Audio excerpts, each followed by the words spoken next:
మునీర్కి మూడింది. ఎందుకంటే పాక్ చేస్తున్న ప్రేలాపనలు, భారత్పై ఇష్టం వచ్చినట్లుగా పేలడంలో ముందు వరుసలో ఉన్నవాడు అసీం మునీర్.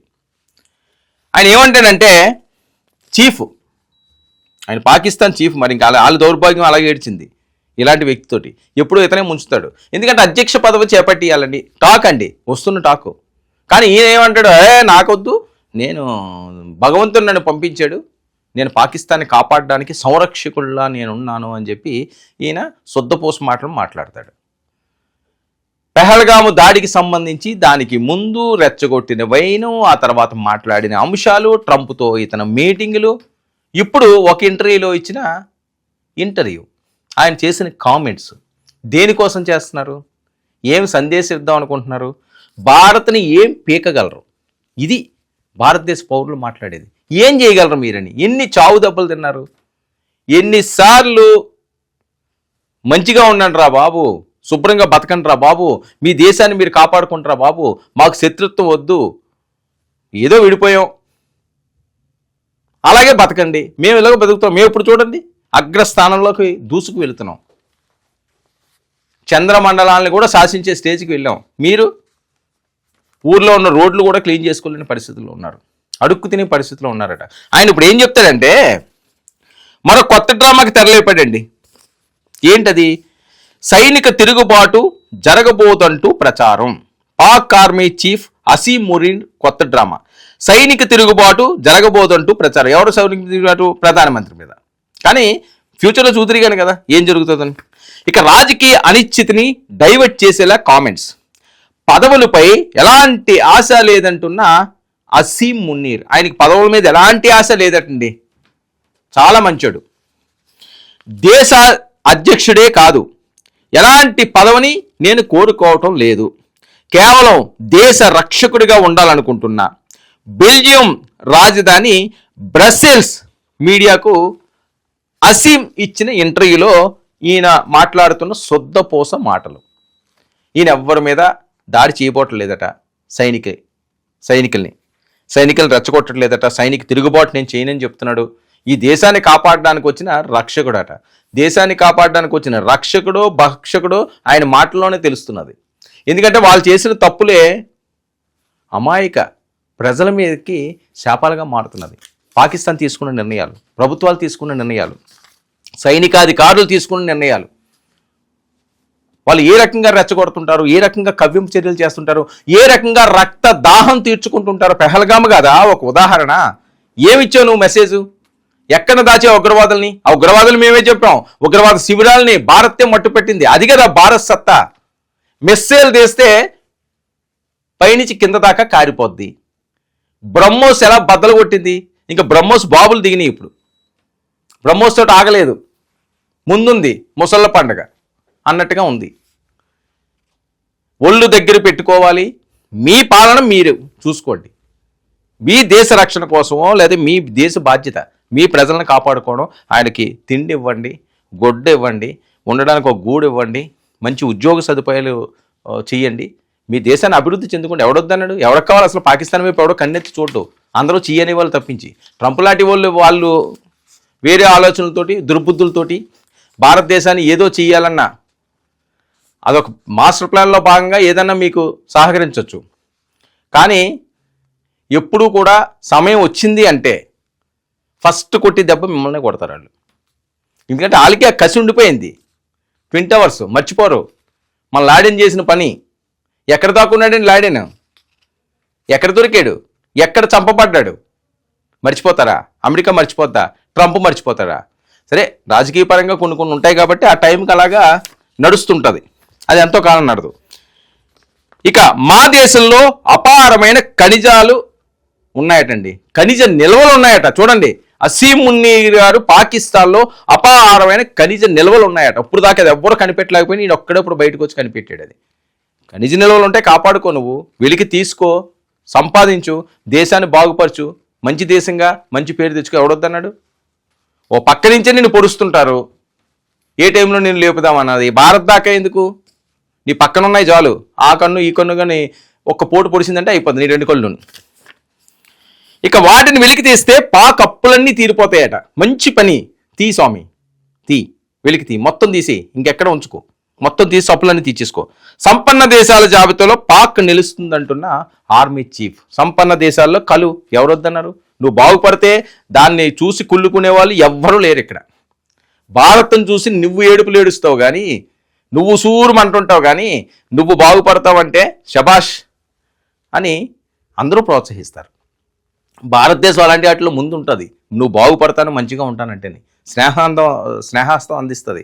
నీలాగా దుర్బుద్ధితో ఉండదు. కానీ ఇవన్నీ ఏమి నిజాలు? ఇప్పుడు పాకిస్తాన్ ప్రజలందరూ వ్యతిరేకంగా ఉన్నారు. ఏ టైంలో ఎక్కడ దొరికినా సరే తరిమి కొట్టడానికి, వీపు విమానం మోత మోగించడానికి చూస్తున్నారు వాళ్ళు. ఇలాంటి టైంలో ఏం చేయాలి? ఏదో కథ చెప్పాలి. అందుకని ఈ కథ చెప్తున్నారని మరొక అనుమానం. ఇక అమెరికాతో పాక్ చమురు ఒప్పందం. పాక్ రాజకీయాల్లో సంచలనం రేపిన మునీర్. హాట్ టాపిక్గా మారిన అసీం మునీర్ కామెంట్స్. పాక్ అధ్యక్షుడు ఆసిఫ్ అలీ జర్దారీని తొలగించి మునీర్ అధ్యక్ష బాధ్యతలు చేపడతారని గత కొన్నాళ్లుగా వస్తున్న ఊహాగానాలు. పెహల్గాం దాడులకు ముందు నుంచి కూడా జరుగుతున్న అంశాలు ఇవి. కానీ పెహల్గాం దాడి తర్వాత సీన్ మారింది. మునీర్కి బాగా రౌండ్ అయింది. అందుకని కాస్త వెనక్కి తగ్గాడు. కొద్ది గ్యాప్ వచ్చింది కదా, మళ్ళీ స్టార్ట్ చేశాడు. ఇప్పుడేమంటున్నాడు? మా దగ్గర కోట్లాది రూపాయల విలువైన ఖనిజ నిల్వలు ఉన్నాయి, వాటిలన్నిటి మేము బయటికి తీస్తాము. భూగర్భంలో ఉన్న వాటిలన్నింటినీ కూడా పాతాళ లోకంలోకి వెళ్ళి వాటి నుంచి బయటికి తీస్తాము. అమృతాలన్నింటినీ కూడా దాన్ని ప్రజలందరికీ పంచేస్తాము.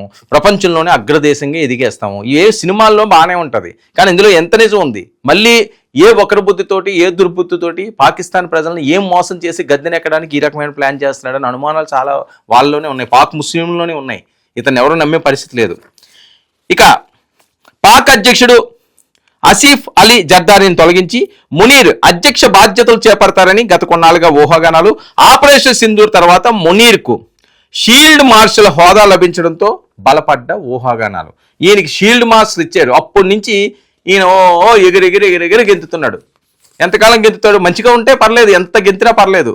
మంచిగా కానీ లేదనుకోండి, ఆ గెంతుల్లో ఒక్క కాలు కానీ బెనికింది అంటే కుంటోడు అయిపోక తప్పదు. అలాంటి పరిస్థితి ఉంటుంది. భారత్తో కానీ పెట్టుకుంటే గెంతడానికి ఏమి ఉండదు. కొంతవరకు సహనం ఉంటుంది ఏ మనిషి కన్నా సరే.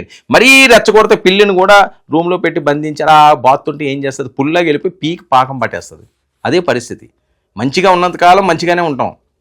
తేడా వచ్చింది అంటే భారత్ పవర్ మనం చూశారు. ఒక్క బ్రహ్మోస్ మొత్తం టార్గెట్ ఫిక్స్, ఎంతమంది పోయారు? మళ్ళీ మీరే ఆర్మీ వెళ్ళి వాళ్ళకి నివాళులు అర్పించుకున్నారు. అది మీ బుద్ధి. ఉగ్రవాదులకు మీరు ఇస్తారు ఆశ్రయం. ఎంతకాలం అని చూస్తాం? మీరు చేసుకోండి, మీకు నచ్చినట్టు చేయండి. కానీ పక్క వాళ్ళ మీద పడతాం, పక్క వాళ్ళ మీద రక్తదాహాన్ని తీర్చుకుంటామంటే ఈసారి క్షమించే పరిస్థితి లేదు. ఆపరేషన్ సింధూర్ ఆన్ డ్యూటీలో ఉంది, అదేం క్లోజ్ అవ్వలేదు. ఇక మునీర్ అధ్యక్ష పగ్గాలు చేపట్టబోతున్నట్టు పెద్ద ఎత్తున ప్రచారం. ఊహాగానాలు పుకార్లేనని కొట్టిపడేస్తున్న పాక్ ప్రధాని షహబాజ్ షరీఫ్. పాపం ఆయనకేం తెలుసు? నిండా అయిందాక తెలియదు కదా. ఇంతకుముందు ప్రధానులు కూడా అలాగే అనుకున్నారు, ఏమీ లేదని. ఆ ఎండకు వచ్చేసిన తర్వాత ఇంకేం లేదు, చేతులు ఎత్తిడు, ఏ జైల్లోనే ఉంటారో లేకపోతే పక్క దేశాలు పాడిపోలు, ఇలాంటివి జరుగుతుంటాయి. ఇక రాజకీయ అస్థిరతను సృష్టించేందుకు ఉద్దేశపూర్వకంగా ప్రసారం చేస్తున్నారంటున్న అంతర్గత వ్యవహారాల మంత్రి మొహసిన్ సఖ్వీ. ఇక సైనిక తిరుగుబాటు జరగబోతుంటూ కోడే కూస్తున్న అంతర్జాతీయ మీడియా. సైనిక తిరుగుబాటు జరగబోతుందంటూ పెద్ద ఎత్తున అంతర్జాతీయ మీడియా చేస్తున్నది. ఎందుకు చేస్తుంది? మునీర్ గురించి అన్నీ తెలుసు కదా. నువ్వు ఎందుకు ట్రంప్తో మీటింగ్ పెట్టావంటే ఇవన్నీ చెప్పే ఉంటావు. సార్ మీకు ఎందుకు, నేను మొత్తం ఇచ్చేస్తాను మీకు, ఏది కావాల్సింది నేను ఉన్నాను కదా, నాకు ఒకసారి అవకాశం ఇవ్వండి అని చెప్పి ఏ కాలేజీలో పట్టుకుని ఉంటాడు. ఆయన ఏదో అని ఉంటాడు. సరే కానీలే, నువ్వే కొద్దిగా నా దగ్గరికి వస్తున్నావు కదా, మేము ఏం చెప్తే అది వింటాను అంటున్నావు కదా. ఇప్పుడు పనివాడికి ఏం చేస్తారండి? మంచిగా ఉండి కాలు పట్టుకుంటే, సార్ మీ కాలు పట్టుకుంటాను, మీ చేతులు పట్టుకుంటాను, ఇచ్చేస్తాను, మీరు ఏం నాకమంటే అది నాకుతాను అంటే సరే అలా పడి ఉంటాడులే, అలా దానిలాగని చెప్పి ఉంచుకుంటారు. అదే పరిస్థితి. ఇక సైనిక తిరుగుబాటు జరగబోతుందంటూ కోడే కూస్తున్న అంతర్జాతీయ మీడియా. దేవుడు నన్ను ఈ దేశాన్ని రక్షకుడుగా చేశాడు. ఇదండి, దేవుడిని పాకిస్తాన్కి రక్షకుల్లా చేసాడట. మరి ఈయనొక్కడే ఉన్నాడు పాకిస్తాన్లో. స్వాతంత్రం వచ్చిందాకా ఇప్పుడు దాకా ఎవరో రక్షకులు లేరు. ఈయనొక్కనే పంపించారు. మిగతా రక్షకులందరూ పనికిరారా బాబు, నువ్వే పెద్ద గొప్పోడు అని. నాకు ఆ పదవి తప్ప మరే ఇతర పదవి పైన ఆసక్తి లేదంటున్న మునీర్. నేను ఒక సైనికుణ్ణి, నా గొప్ప కోరిక అమరుడు కావడమేనన్న మునీర్. మునీర్ కామెంట్స్ పై పాకిస్తాన్ రాజకీయాల్లో తీవ్ర చర్చ. చూడండి, ఇతర తదాస్తు దేవతలు ఉన్నారంటుంటారు. మంచిగా ఉన్నంతసేపు పర్వాలేదు, మంచిగానే ఉండొచ్చు. ఇప్పుడు ఆయన ఏమంటున్నాడు, నేను ఒక సైనికుడు కానీ నా గొప్ప కోరిక అమరుడు కావడమే. అమరుడు కావాలని ఆయన ఆశిస్తున్నాడు. పాకిస్తాన్ ప్రధాని కావాలని ఆయన అనుకోవట్లేదట. ఇది ప్రజలకు ఆయన ఇచ్చిన సందేశం. ఇదే పెద్ద చర్చనీయాంశంగా మారింది. మరి ఆయన మాట్లాడిన మాటలు, ఆయన కోరిక ఆ భగవంతుడు తీర్చాలి, ఆయన మంచి రక్షకుడిగానే చూడాలి. కానీ దుర్బుద్ధితోటి, దొంగ బుద్ధితోటి పక్క దేశాలపై ఏదో కుట్రలు చేయాలన్న ఆలోచన, ముఖ్యంగా భారత్పై నోరు అదుపులో పెట్టుకోవాలి, నోటి దూల తగ్గించుకోవాలి. లేకపోతే నేను ఇంతకు ముందుగా చెప్పినట్లుగా ఆపరేషన్ సింధూర్ ఆన్ డ్యూటీ, తస్మాత్ జాగ్రత్త మున్నీర్ అంటుంది ఇండియా.